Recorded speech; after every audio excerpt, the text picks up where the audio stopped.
Hello दोस्तों, स्वागत करता हूं आप सभी का अपने यूट्यूब चैनल अनूप स्टडी में। मेरे प्रिय छात्रों, ये जो है आपका चैप्टर नंबर 11 चल रहा है, जो कि है आपका गैसीय नियम है। गैसीय क्या है? नियम है। और प्रश्न ये जो है कि अध्याय 11 है गैसीय नियम, जिसमें जो है कि पिछले वाले वीडियो में जो है कि हम लोग 10 तक के प्रश्नों को कवर किए थे, और इस वीडियो में भी जो है कि हम लोग 10 तक के प्रश्नों को कवर करेंगे। यानी कि प्रश्न नंबर 11 से लेकर के जो है कि 20 तक के प्रश्नों का सोल्यूशन इस वीडियो में मैं कराऊंगा। 10-10 जो है कि प्रश्नों का सोल्यूशन लेकर मैं चल रहा हूँ।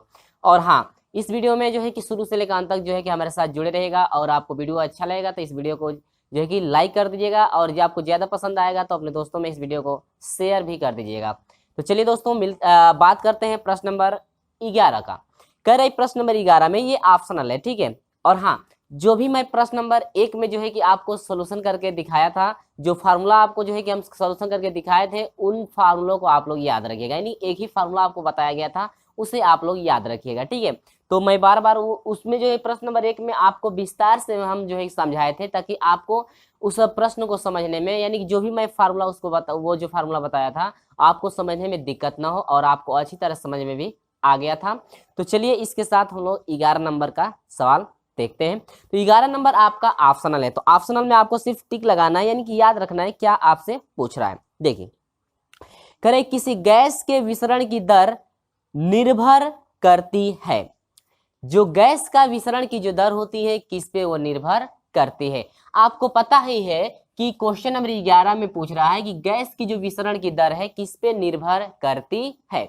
तो गैस की विसरण की जो दर है, यानी कि लिखेंगे आप लोग विसरण की दर। तो विसरण की दर जो है आर, यह जो है कि निर्भर करती है, यानी 1/करणी में किसमें एम। यानी करणी में एम का मतलब यह हुआ मेरे प्रिय छात्रों, एम क्या है? अणुभार है। यानी कि जो गैस की विसरण की जो दर है, इस अणुभार पे निर्भर करती है। किस पे निर्भर करती है? इस अणुभार पे निर्भर करती है। यानी करणी में एम जो है, यानी कि ये जो एम है आपका जो अणुभार है, उस पे निर्भर करती है, ठीक है। ये तो मैं फार्मूला जो है कि आपको पिछले वाले वीडियो में बता चुका हूं, आपको अच्छी तरह समझाया गया था स्टेप बाय स्टेप, ठीक है। तो ये जो है आपके से पूछ रहा है किसी गैस के विसरण की जो दर होती है निम्न पर निर्भर करती है, किस पे? 4 ऑप्शन आपको दिया गया है। परमाणुकता पर, बी दिया हुआ है विशिष्ट ऊष्मा पर, सी दिया हुआ है अणुभार पर, और डी दिया हुआ है संयोजकता पर। तो ऑप्शन नंबर सी आपका करेक्ट है मेरे प्रिय छात्रों। ऑप्शन नंबर सी करेक्ट होगा, क्योंकि इस अणुभार पर जो है कि निर्भर करते हैं। किस पे निर्भर करते हैं? अणुभार पर। जो विसरण की दर होती है वह अणुभार पर जो है कि निर्भर करती है, ठीक है। तो जो क्वेश्चन नंबर 11 है उसका जो है कि आपका ऑप्शन नंबर सी करेक्ट है। समझ में आई बात? ये जो है कि मैं प्रश्न नंबर 1 में भी आपको बता चुका हूं, और जो भी जो है पिछले वाले वीडियो में प्रश्नों का सोल्यूशन कराया गया था, लगभग इसी नियम पे आपका आधारित था। ज्यादा क्वेश्चन इसी पे आधारित थे, विसरण के नियम पर ही। तो चलिए इसी के साथ हम लोग बढ़ते हैं क्वेश्चन नंबर 12 की हम लोग बात करते हैं। चलिए, तो क्वेश्चन नंबर 12 क्या है समझते रहिए। करीब दो गैसों के विसरण की गतियों का अनुपात। देखिए, विसरण की गतियों का अनुपात, यानी विसरण को हम लोग आर से डिनोट करते हैं।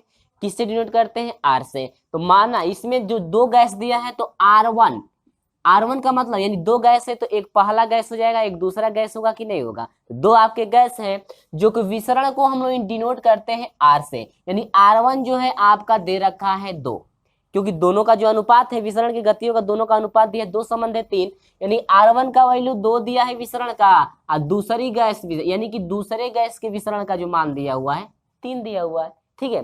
तो आप लोग पिछले वाले वीडियो को पढ़े होंगे तो आपको ये क्वेश्चन में दिक्कत नहीं होने वाली है, आप पहले ही सोल्यूशन कर लिए होंगे, क्योंकि मैं एग्जाम्पल द्वारा जो आपके सवाल थे उसमें जो है कि अधिकांश तौर से सवाल थे इस प्रश्न पे, यानी कि ये जो आपका प्रश्न है इस पे आधारित जो है कई सवाल आपके पिछले वाले वीडियो में बताए गए हैं। तो चलिए, ये आपका R1 यानी कि विसरण की दर पहले का आपका 2 है, दूसरे का विसरण की दर कितना है? 3। दो गैस है तो ये पहला हो गया, और ये क्या? दूसरा हो गया। आगे देखिए क्या कह रहे हैं, गैसों के अणुभारों की अनुपात होगी। यानी गैसों के अणुभारों का अनुपात पूछ रहा है, यानी कि M1 पहले गैस का अणुभार बटा में M2 दूसरे गैस के अणुभारों का अनुपात पूछ रहा है, आपका कितना होगा? ठीक है, समझ में आई बात? तो आपका सूत्र क्या होता है मेरे प्रिय छात्रों? सूत्र आपका बनता है इसके लिए, यानी कि R1 बाटा में क्या चाहिए, R2 चाहिए, इक्वल टू करणी में यानी कि अणुभार दूसरे गैस का बाटा में अणुभार चौथे का पहले गैस का, ये तो फार्मूला बनता है। तो ये फार्मूला आपका यहाँ पर हम रख दिए हैं, आप खुद सोल्यूशन अब कर सकते हैं। तो चलिए इसके बाद हम लोग आगे प्रोसेस लेकर चलते हैं। R1 कितना दे रखा है 2 बाटा में R2 कितना दे रखा है भाई 3, बराबर हो जाएगा करणी में M2 बाटा में क्या M1। ठीक है, तो यहां से हम लोग दोनों पक्षों का क्या कर देंगे मेरे प्रिय छात्रों, वर्ग। दोनों पक्षों का वर्ग करने पर, जब दोनों पक्षों का वर्ग करेंगे तो ये इसका 2 का स्क्वायर करेंगे तो 4 हो जाएगा, 3 का स्क्वायर करेंगे 3 3 के 9 हो जाएगा। इसका जब स्क्वायर करेंगे तो कर्णी का स्क्वायर कभी भी आप करते हैं, आप पिछली कक्षाओं में पढ़े होंगे कि कर्णी का जब भी स्क्वायर किया जाता है तो कर्णी हट जाती है, यानी कि यह हो जाएगा M2 बटा में क्या हो जाएगा M1। लेकिन अनुपात कभी भी निकालेंगे तो पहले पहला गैस पहले होना चाहिए, यानी कि M1 बटा में M2 होना चाहिए। तो भिन्न को पलट दीजिए, यानी कि क्या आप ऐसे लिख सकते हैं, पहले मैं इसको सजा ले रहा हूँ उसके बाद, ठीक ना। तो ऐसे नहीं तो यही पे हम लिख देते हैं, यानी कि दोनों को पलट दीजिए, यानी कि यह हो जाएगा क्या, पलटेंगे तो इसको पहले मैं लिख दे रहा हूँ M1 बाटा में क्या हो जाएगा M2। नहीं आप कहेंगे कैसे हो गया, इसको पलट दीजिए भिन्न को, 9 बाटा में 4 इक्वल टू हो जाएगा M1 बाटा में क्या हो जाएगा M2, क्योंकि पहले पहला गैस का अनुभार चाहिए उसके बाद दूसरे गैस का अनुभार, ठीक ना। यानी कि पहले दूसरे गैस को रखिए उसके बाद पहले गैस को, तो गलत हो जाएगा। पहले गैस का अनुभार M1 हो गया और दूसरे गैस का M2 हो गया, तो अब ये जो है आपका निकला है अनुपात, या आप लोग इसी को ऐसे लिख सकते हैं, यानी कि M1 बटा में M2 बराबर आप लिख सकते हैं 9 बटा में 4, या अनुपात में इसको लिखना चाहते हैं तो 9 संबंध कितना हो जाएगा 4। ये रहा आपका क्या आंसर। तो मेरी प्रिय छात्रों उम्मीद है कि आपको अच्छी तरह से ये चीजें समझ में आ गई होंगी, यानी कि यही आपसे पूछ रहा था कि M1 बटा में M2 का जो अनुपात है आपका कितना है, तो ये आपका रहा 9 संबंध 4, जो कि क्वेश्चन नंबर 12 का ऑप्शन नंबर सी आपका करेक्ट है। और हाँ, ये वीडियो आपको अच्छा लग रहा है तो इस वीडियो को एक लाइक कर दीजिएगा और ज्यादा से ज्यादा अपने दोस्तों में शेयर भी कर दीजिएगा। तो चलिए इसी के साथ हम लोग बढ़ते हैं प्रश्न नंबर 13 के साथ। तो ये 12 कंप्लीट हुआ, 13 14 जो है आपका ऑप्शनल है, आपको ऑप्शनल बस ट्रिक लगाना है। तो चलिए इसी के साथ हम लोग बढ़ते हैं क्वेश्चन नंबर 13 की बात करते हैं। तो चलिए देखते हैं, 13 दे रखा है कि परस्पर अभिक्रिया न करने वाली गैसों का कुल दाब समान परिस्थितियों में इन गैसों के आंशिक दाब के योग के बराबर होता है, यह है। यानी कौन सा जो है कि यह नियम बताता है कि परस्पर अभिक्रिया न करने वाले गैस का कुल जो दाब होता है समान परिस्थितियों में इन गैसों के आंशिक दाबों के योग के क्या होता है बराबर होता है, यह कौन सा नियम आपका है। देखिए 4 ऑप्शन दिए गए हैं। पहला जो ऑप्शन है आपका बायल का नियम है, दूसरा ऑप्शन है आपका चार्ल्स का नियम है, तीसरा है अवगाद्रो का नियम है, और चौथा है डी आपका डाल्टन का नियम। तो आपको 4 ऑप्शन दिख रहा है जिसमें से ऑप्शन नंबर डी आपका करेक्ट मिल रहा है। मेरे प्रिय छात्रों ऑप्शन नंबर क्या है, डी आपका करेक्ट है, डाल्टन का नियम, डाल्टन का नियम। ठीक है मेरे प्रिय छात्रों, डाल्टन का जो नियम है यह बताता है कि परस्पर अभिक्रिया न करने वाले गैस का कुल जो दाब समान होता है, प्रत्येक परिस्थितियों में जो है गैसों के आंशिक दाब के योग के क्या होता है बराबर, यानी कुल दाब जो है समान परिस्थितियों में इन गैसों के योग के यानी आंशिक दाब के योग के क्या होता है बराबर होता है। जो यह नियम बताता है डाल्टन का क्या है नियम है, यानी कि ये जो आपको बता रहा है क्वेश्चन में ये डाल्टन का क्या बताता है नियम बताता है कि ये आपके योग के क्या होते हैं बराबर। तो उम्मीद होगी कि ये आपको अच्छी तरह समझ में आई बात। ये ऑप्शनल थे तो ऑप्शनल आप लोग याद रखेंगे। चलिए क्वेश्चन नंबर 14 की हम लोग बात करते हैं। तो ये भी आपका ऑप्शनल है। करें किसी गैस की विसरण की गति, 4 ऑप्शन आपको दिया गया। गैस की विसरण की जो गति है किसके समानुपाती होता है, अभी हम लोग यहाँ पे पढ़ चुके हैं। ठीक है चलिए देखते हैं यहाँ पर क्या है। कह रहे कि इनके ए ऑप्शन दिया गया है, इन गैस की विसरण की जो गति होती है इनके घनत्व के समानुपाती होती है। बी दिया हुआ है इसके अणु भार के वर्गमूल के समानुपाती होती है। सी दिया हुआ है इसके अणुभार के समानुपाती होती है। डी ऑप्शन दिया गया है इसके अणुभार के वर्गमूल के व्युत्क्रमानुपाती होती है। समझ में आया। तो क्वेश्चन नंबर 14 का जो है ऑप्शन नंबर डी करेक्ट है। जो आपका गैस का विसरण की जो गति होती है इसके अणुभार के वर्गमूल के व्युत्क्रमानुपाती। देखिए इसके क्या है, गैस के विसरण की जो दर होती है आर जो होती है इसके अणुभार के वर्गमूल, ये वर्गमूल है कि नहीं है, वर्गमूल के व्युत्क्रमानुपाती का मतलब क्या, उल्टा, एक का मान बढ़ाएंगे दूसरे का मान क्या होगा, घटेगा। यानी कि यह जो अणुभार के वर्गमूल के जो है कि व्युत्क्रमानुपाती यानी कि उल्टा, एक बटा में है तो उसे व्युत्क्रमानुपाती बोलेंगे, ठीक है, व्युत्क्रमानुपाती होता है। तो ऑप्शन नंबर आपका क्या करेक्ट है मेरे प्रिय छात्रों, डी आपका करेक्ट है। आप लोग यहीं से देख सकते हैं कि जो गति के विसरण की जो दर होती है आर, अणुभार के वर्गमूल के व्युत्क्रमानुपाती होती है। व्युत्क्रमानुपाती का मतलब क्या हुआ, उल्टा, यानी एक बटा में है तो वह उल्टा कहलाता है व्युत्क्रमानुपाती। यानी कि एक का मान बढ़ाएंगे तो दूसरे का मान भी क्या होगा, नहीं, एक का मान व्युत्क्रमानुपाती में एक का मान बढ़ाएंगे तो दूसरे का मान घटेगा, और दूसरे का मान घटाएंगे तो पहले का मान क्या होगा, बढ़ेगा, ठीक है। तो यहाँ पर इसका मान यदि आप बढ़ाते हैं तो इसका मान घटता है, इसका मान घटाते हैं तो इसका मान क्या होता है, बढ़ता है। व्युत्क्रमानुपाती का मतलब ये हुआ। और समानुपाती का मतलब यह होता है कि यदि एक का मान बढ़ाते हैं तो दूसरे का भी मान क्या होता है, बढ़ता है, तो उसे हम लोग कहते हैं क्या, समानुपाती। तो चलिए इसी के साथ हम लोग बढ़ते हैं, क्वेश्चन नंबर 14 तक कंप्लीट हुआ। देखते हैं क्वेश्चन नंबर 15 का सोल्यूशन, क्वेश्चन नंबर 15 क्या है। तो मैं जरा इसको हटा देता हूं, इसके बाद सोल्यूशन हम लोग करते हैं प्रश्न नंबर 15 को। तो ये सब चीजें ना याद रखिएगा। तो चलिए हम लोग बात करते हैं प्रश्न नंबर 15 की। तो ज्यादा आपको दिक्कत नहीं होने वाली है, सिर्फ आपको फार्मूला याद होना चाहिए। क्वेश्चन नंबर 15 देखिए, तो देखिए क्या कह रहा है क्वेश्चन नंबर 15 में, कह रहा है कि NH3 का 30 डिग्री ताप 30 डिग्री जो है कि आपका दिया हुआ है 30 डिग्री सेल्सियस तथा 2 वायुमंडलीय दाब पर घनत्व कितना होगा। आपसे पूछा क्या है, घनत्व पूछा है। तो यहां पर लागू होगा आदर्श गैस समीकरण। क्या लागू होगा, आदर्श गैस समीकरण। आपको घनत्व डी का वैल्यू पता करना है। तो इसमें आदर्श गैस समीकरण जो है होता क्या है, पहले वो समझ लीजिए। यहां पर देखिए आदर्श गैस समीकरण, यहां पर मैं लिख देता हूं आदर्श गैस समीकरण। गैस समीकरण पिछले वाले वीडियो में बता चुके हैं हम, आप लोग पढ़े होंगे तो आपको याद होगा कि आदर्श गैस समीकरण आपका क्या होता है, फार्मूला। तो आपका होता है पीवी बराबर होता है आदर्श गैस समीकरण NRT, जहां पर पी को हम लोग दाब बोलते हैं, क्या बोलते हैं, दाब है। भी आपका आयतन है, क्या है, आयतन है। और एन जो है आपका मोल होता है, सब में मैं लिख दे रहा हूं, ठीक है। आर जो है यह आपका गैस नियतांक है, क्या है, गैस नियतांक है। आर को क्या कहते हैं, गैस नियतांक है। और ये जो टी है आपका तापमान है। समझ में आई बात, ये सब चीजें आपको अच्छे से समझ में आ गई होगी। यानी कि ये गैस नियतांक, यानी पी जो है आपका दाब कहलाता है, भी जो है आपका आयतन होता है। ये आदर्श गैस समीकरण है, ध्यान दीजिएगा, ये आदर्श गैस क्या है, समीकरण है यही आपका। यानी आदर्श गैस समीकरण कोई भी पूछेगा या आपसे कभी प्रश्नों में कह देता है कि आदर्श गैस समीकरण क्या होता है, आदर्श गैस समीकरण क्या है, 4 ऑप्शन आपको दे दिए जाते हैं। तो आपका होगा पीवी बराबर हो जाएगा NRT, जहां पर पी को दाब कहते हैं, भी को आयतन कहते हैं, एन को जो है कि आपका मोल होता है, स्मॉल आर, एन जो है कि आपका मोल होता है, कैपिटल आर गैस नियतांक होता है, कैपिटल टी आपका तापमान होता है, ठीक है। लेकिन यहां पर मोल बराबर भी फार्मूला होता है, क्या होता है, मोल बराबर फार्मूला होता है। मोल जो है आपका एन बराबर होता है भार बाटा में, यानी भार आपका W होता है, ठीक है, और बाटा में अणुभार, क्या होता है, अणुभार। और अणुभार आपको पता ही है कि आपका होता है कैपिटल M।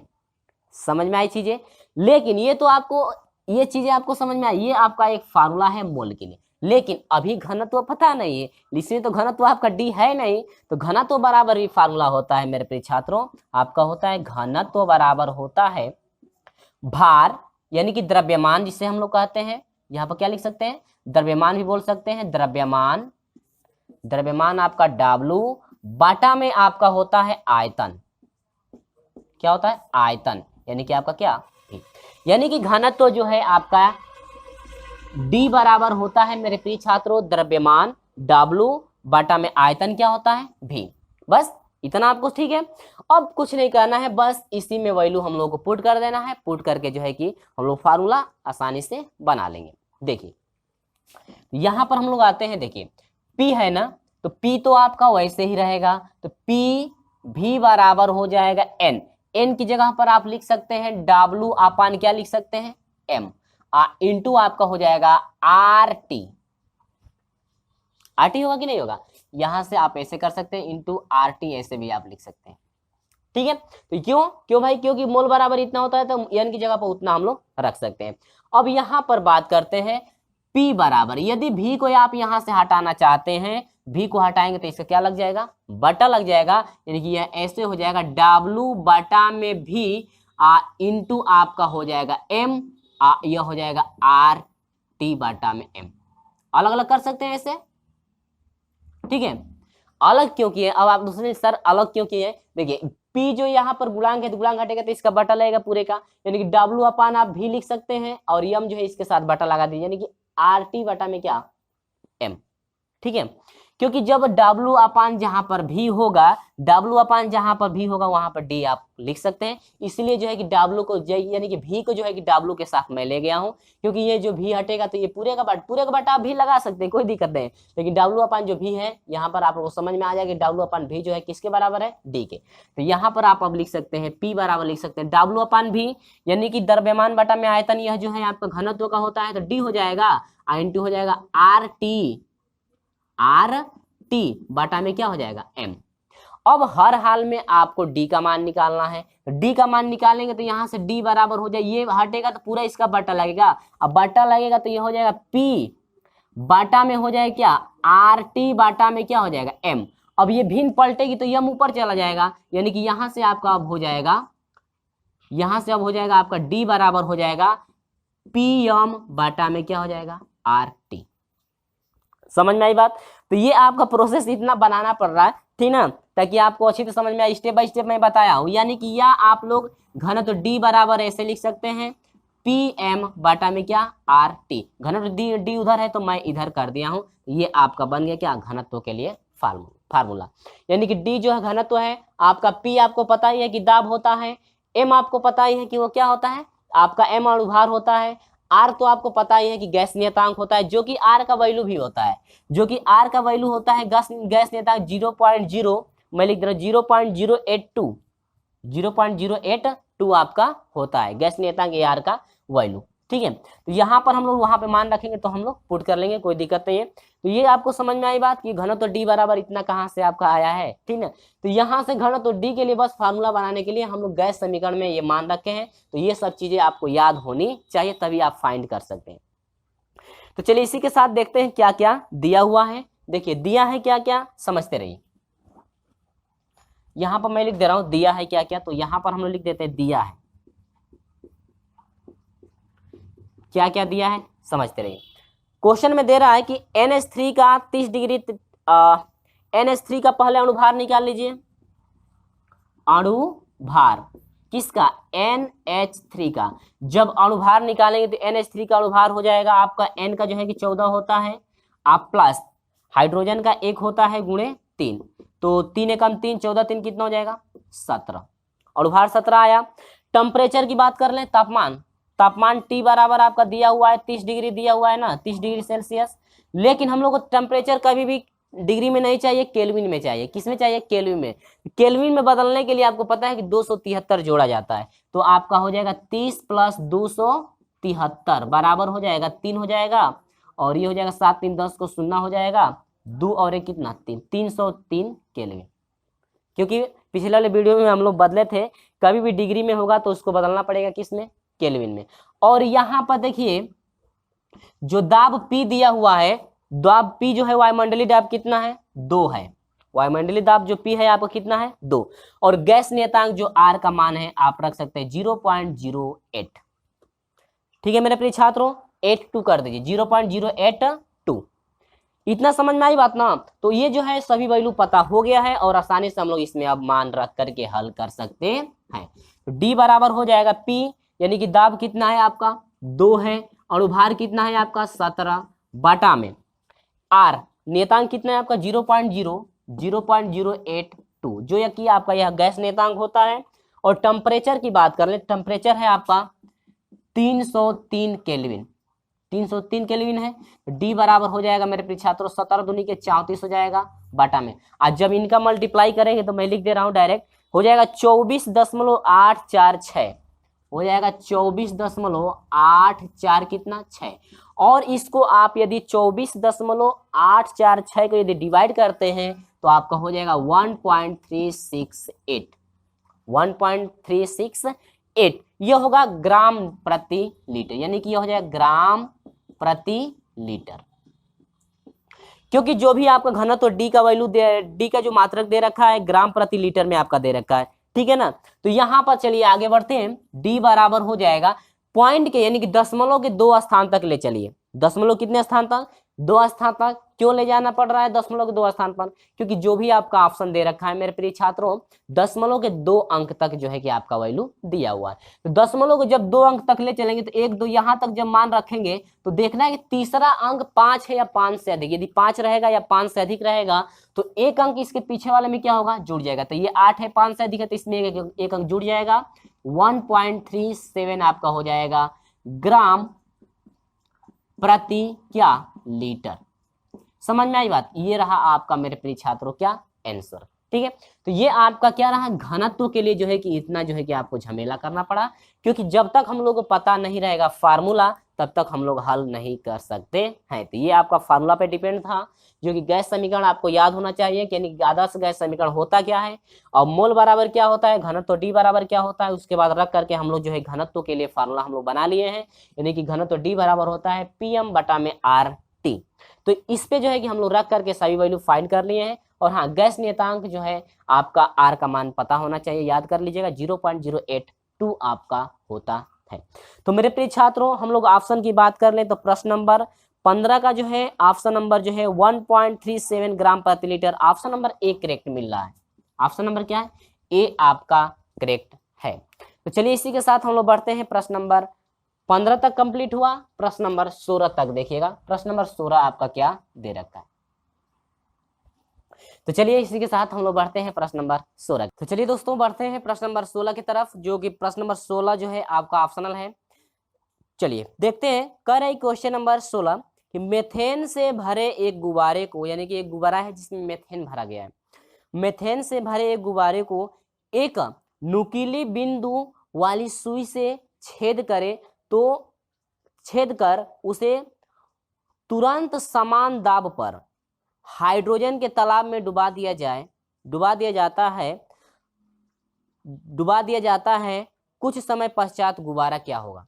यानी करे कि कोई गुब्बारा है जिसमें मेथेन जो है आपका भरा गया है और एक नुकीली सुई से उसे छेद करके, और एक तालाब है जिसमें हाइड्रोजन के तालाब में यदि उसको डुबो दिया जाता है उस गुब्बारे को, तो गुब्बारा क्या होगा।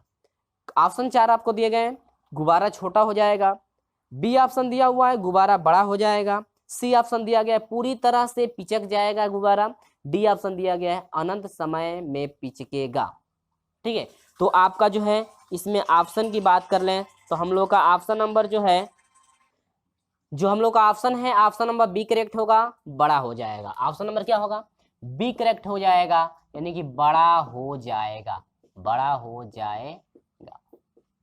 ठीक है, यानी कि मेथेन से जो एक गुब्बारा है जो मेथेन से भरा हुआ है उसको नुकीली सुई से जो छेद करके यदि हाइड्रोजन के तालाब में यदि डुबो दिया जाता है तो गुब्बारा क्या हो जाएगा? बड़ा हो जाएगा। गुब्बारा क्या हो जाएगा? बड़ा हो जाएगा। तो इसे आप लोग याद रखिएगा, ऑप्शन नंबर बी आपका करेक्ट है। चलिए इसी के साथ हम लोग बढ़ते हैं क्वेश्चन नंबर 17 की तरफ।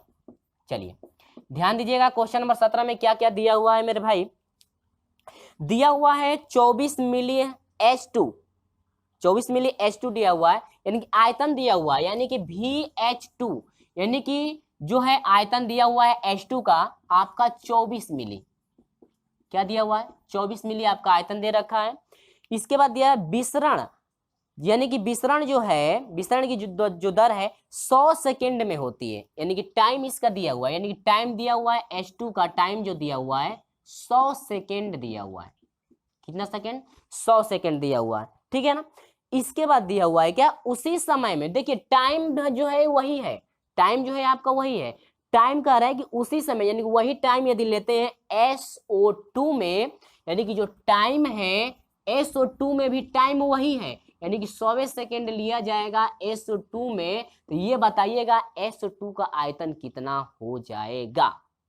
ये पूछ रहा है ना, यानी SO2 के विसरण का आयतन कितना होगा, यानी कि आपसे आयतन पूछ रखा है, SO2 का जो है कि आयतन आपसे पूछ रखा है कि क्या आपका क्या होगा। तो विसरण वाला आपको फार्मूला पता होगा कि R1 बटा में R2 वाला, तो जो है कि आपको फार्मूला याद ही होगा कि आपको फार्मूला जो है आपका क्या होता है। तो फार्मूला आपका कहता है, देखिए इसमें आयतन दे रखा है, तो फार्मूला आपका बनेगा कि V, यानी कि आपका आयतन चाहिए H2 का, इंटू टाइम चाहिए SO2 का, बटा में आपका आयतन चाहिए SO2 का, इंटू टाइम चाहिए आपका H2 का टाइम चाहिए, और बराबर आपका होता है करनी में आपका अनुभार चाहिए, SO2 का अनुभार चाहिए, आप बटा में जो टाइम चाहिए, नहीं जो अनुभार चाहिए H2 का अनुभार चाहिए। ठीक है, यही ना फार्मूला बनता है। अरे ये जो है इस टाइप के क्वेश्चन जो है हम लोग बार बार हल कर रहे हैं क्वेश्चन। इसके पिछले वाले वीडियो में भी इस टाइप के क्वेश्चन आपके बहुत ज्यादा आए थे, ठीक ना।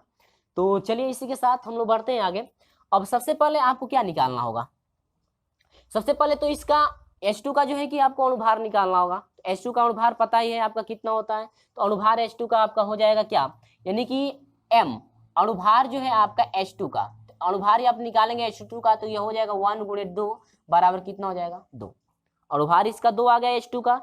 इसके बाद जो है हम लोग बात करते हैं अनुभार जो है SO2 का। आपको पता है ना कि इसका 64 होता है, कितना होता है SO2 का अनुभार 64, बार बार ये निकाला गया है। ठीक है, SO2 का कितना हो जाता है 64। कैसे 64 आया, आपका 64 आ जाएगा 32 प्लस 16 गुणे क्या 2, यह हो जाएगा 32 प्लस 16 दूनी के 32, 32 32 कितना हो जाएगा 64।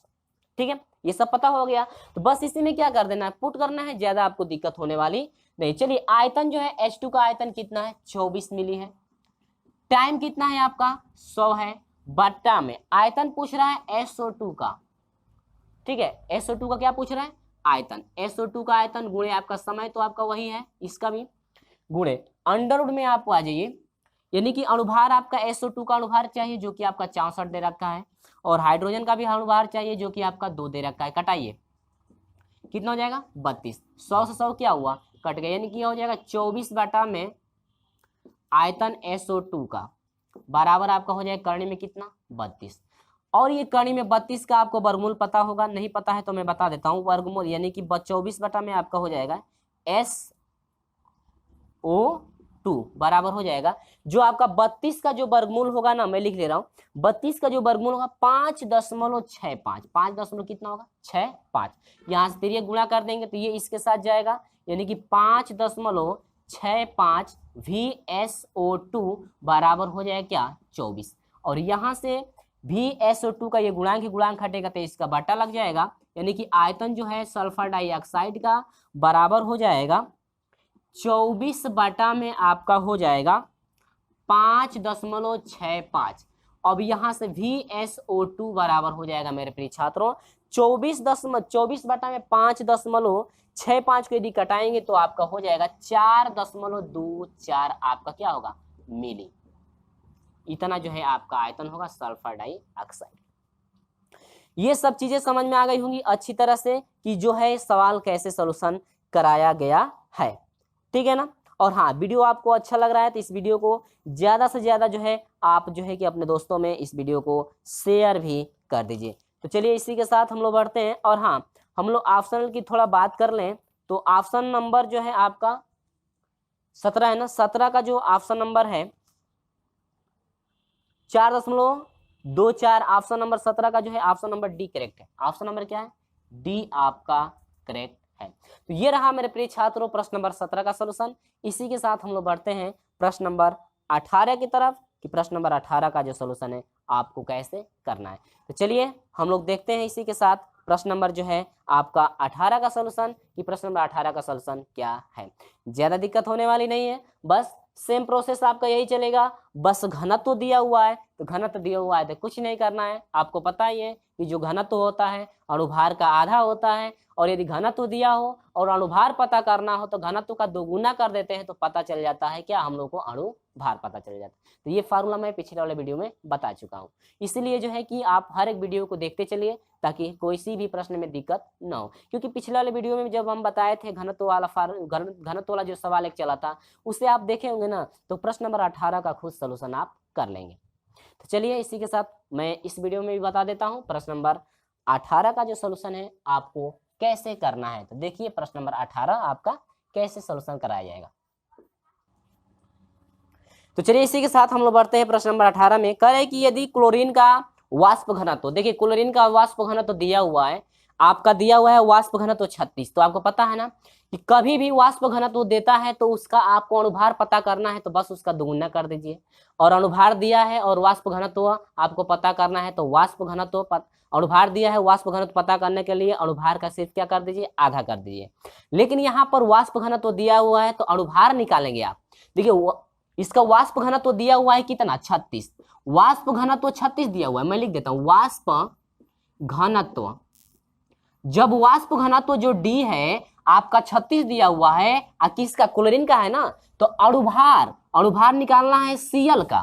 अनुभार निकालना है किसका, Cl का। क्लोरीन का निकालना है ना, तो Cl2 का जब अनुभार निकालेंगे तो आपका इसका दुगुना करना पड़ेगा, यानी कि 2 गुणे कितना, 36। तो 6 दूनी के 12 का 2 हासिल 1 और 3 दूनी के 6 कितना, 7। यानी क्लोरीन का जो अनुभार है आपको कितना पता हो गया, 72 आपका जो है पता हो गया। ठीक है, तो अनुभार तो निकल गया क्लोरीन का। आगे बढ़िए। इसके बाद दिया हुआ है कि किसी बर्तन में हाइड्रोजन के 25 मिली, हाइड्रोजन है ना, देखिए मिली में दिया, आयतन दे रखा है। जो आयतन दिया है H2 का, यानी कि हाइड्रोजन का जो आयतन दिया हुआ है 25 मिली दिया हुआ है। कितना मिली दिया हुआ है, 25 मिली हाइड्रोजन का आयतन दे रखा है। आगे क्या दिया हुआ है वो समझते चलिए। इसके बाद 25 मिली आयतन के विसरित होने में 40 सेकेंड लगते हैं। अब इस हाइड्रोजन का जो विसरित हो रहा है इसमें समय भी कुछ लग रहा है, यानी 25 मिली विसरित होने में समय भी लग रहा है, यानी कि टाइम H2 का समय है आपका 40 सेकेंड। ठीक है, टाइम H2 का समय है कितना, 40 सेकेंड है। तो कह रहे हैं कि तो उसी अवस्था में क्लोरीन के 30 मिली, अब क्लोरीन का आयतन दिया हुआ है, यानी कि आयतन दिया हुआ है Cl2, क्लोरीन का आयतन दिया हुआ है 30 मिली। आयतन कितना दिया हुआ है, 30 मिली आयतन में, यानी कि क्लोरीन का जो समय लगेगा विसरित होने में, कितना समय लगेगा, यही आपसे पूछ रहा है। ठीक है, कितना समय लगेगा। तो सब कुछ मैं यहाँ पर रख दिया हूँ, ज्यादा दिक्कत होने वाली नहीं है। तो बस हम लोग फार्मूला बना लेना है।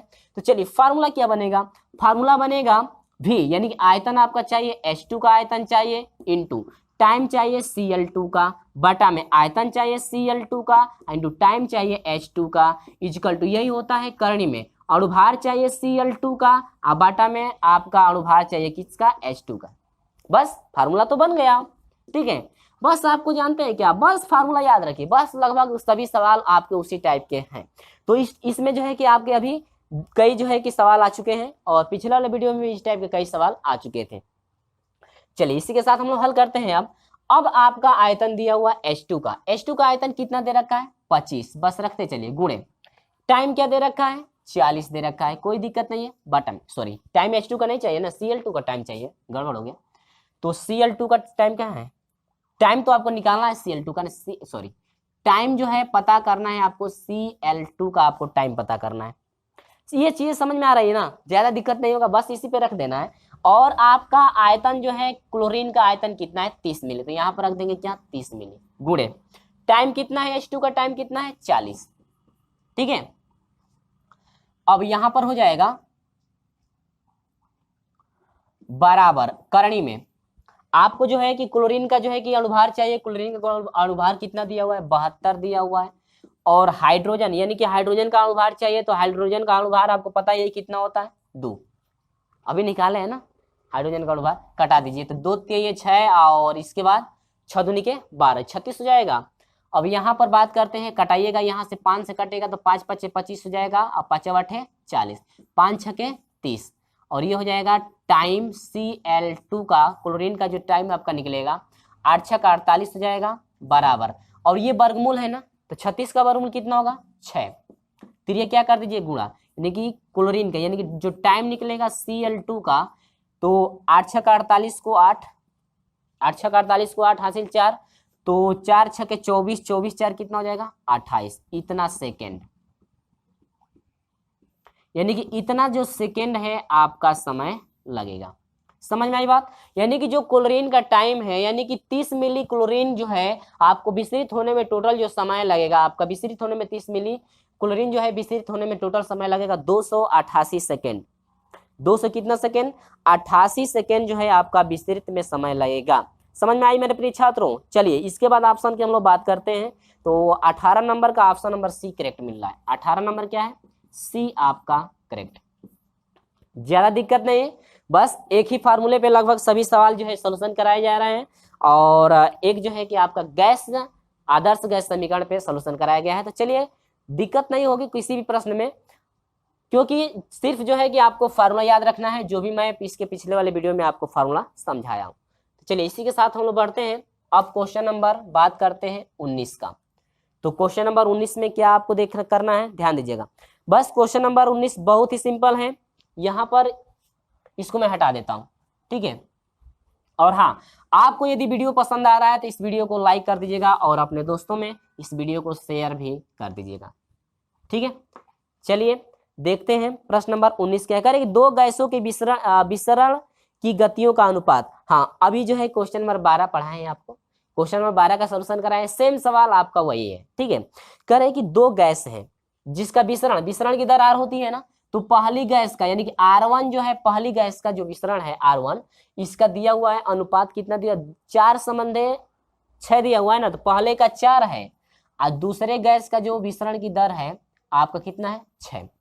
आगे क्या कह रहा है, गैसों के अणुभारों का अनुपात निकालना है ना, यानी कि यम1 यानी कि पहले गैस का अणुभार बटा में दूसरे गैस का अणुभार, आपको यही हर हाल में पता करना है।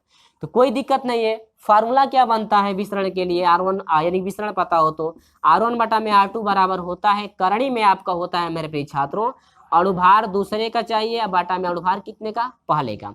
तो बस यहाँ पर R1 का मान कितना है पता है आपको, 4 है, बटा में R2 का मान कितना है, 6, इजिकल टू करणी में आ जाइए, यम2 बटा में क्या चाहिए, M1, कटा दीजिए, 2 दूनी के 4, 2 3 6, ये 2 बटा में 3 हुआ कि नहीं हुआ, आज 2 बटा में 3 हुआ। आपको पता ही है कि ये करणी में है, तो दोनों पक्षों का वर्ग कर दीजिए, क्या कर दीजिए, दोनों पक्षों का वर्ग।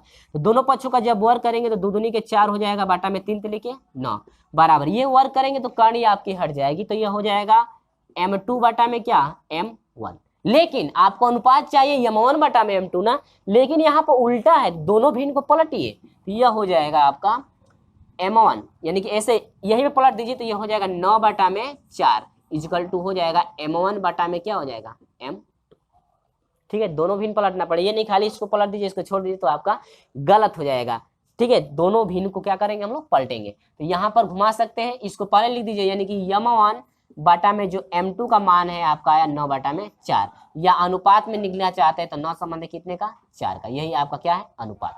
यानी कि जो आपका पूछ रहा था गैसों के अणुभारों में अनुपात कितना होगा, तो आपका होगा 9 संबंध कितने का, 4 का।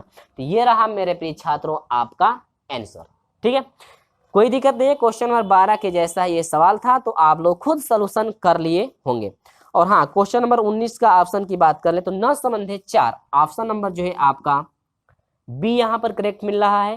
क्वेश्चन नंबर 19 का ऑप्शन नंबर बी यहाँ पर करेक्ट मिल रहा है। तो चलिए मेरे प्रिय छात्रों, इसी के साथ हम लोग बढ़ते हैं अंतिम क्वेश्चन की तरफ। इस वीडियो का ये अंतिम क्वेश्चन, इसके बाद हम आपके साथ मिलेंगे क्वेश्चन नंबर 21 के साथ। तो चलिए क्वेश्चन नंबर देखते हैं 20 आपका क्या कह रहा है, इसी के अनुसार हम लोग पढ़ते चलेंगे। क्वेश्चन नंबर 20 जो है आपका सिर्फ ऑप्शनल है, ज्यादा दिक्कत नहीं होने वाली है। चलिए, और हाँ, इस वीडियो में जो भी मैं लगभग क्वेश्चन का सॉल्यूशन कराया हूँ, अगले वीडियो में उसी टाइप के क्वेश्चन आपके मिलेंगे, तो हर एक वीडियो को आप लोग विस्तार से देखते चलिए। तो क्वेश्चन नंबर 20 है, करें वह ताप जिसके ऊपर किसी गैस को द्रवित नहीं किया जा सकता है कहलाता है। यानी कि वह ताप जिसके ऊपर किसी गैस को द्रवित नहीं किया जा सकता है वह कहलाता है। कौन सा ताप है भाई, पहला है उष्मीय ताप, दूसरा है बी दिया हुआ है क्रांतिक ताप, सी दिया हुआ है रेखीय ताप, और डी दिया हुआ है वायुमंडलीय ताप। तो इसमें से क्वेश्चन नंबर 20 का ऑप्शन नंबर बी करेक्ट मिल रहा है, क्रांतिक ताप। ऑप्शन नंबर बी है क्या है, क्रांतिक ताप, क्रांतिक ताप। यानी कि वह क्रांतिक ताप है जिसमें जो है, जिसके ऊपर जो है किसी भी गैस का द्रवित नहीं किया जा सकता है, वह है क्रांतिक ताप। यानी कि यह जो है क्रांतिक ताप है जिसके ऊपर किसी भी गैस को द्रवित नहीं किया जा सकता है। चलिए, ये रहा क्वेश्चन नंबर 20 तक के प्रश्नों का सलूशन। ये आपका क्या रहा, क्या आंसर। तो क्वेश्चन नंबर 20 का ऑप्शन नंबर जो है आपका बी करेक्ट रहा, क्रांतिक ताप। तो मेरे प्रिय छात्रों, उम्मीद है कि जो भी इस वीडियो में क्वेश्चन मैं कराया हूँ, सोल्यूशन कराया हूँ, जितने भी प्रश्नों का सोल्यूशन कराया गया है, आपको अच्छी तरह समझ में, स्टेप बाय स्टेप समझ में आ गया होगा। तो और हाँ, इस वीडियो को ज़्यादा से ज़्यादा अपने दोस्तों में शेयर कर दीजिएगा, और अभी तक हमारे साथ नहीं जुड़ पाए हैं आप, तो चैनल को सब्सक्राइब कर लीजिएगा और साथ में बेल आइकन को प्रेस भी कर दीजिएगा, ताकि जब भी हम लोग वीडियो को अपलोड किया करें तो सबसे पहले आपके पास नोटिफिकेशन पहुंचते रहेगा। चलिए दोस्तों, मिलते हैं आपसे अगली वीडियो में, तब तक के लिए बाय बाय।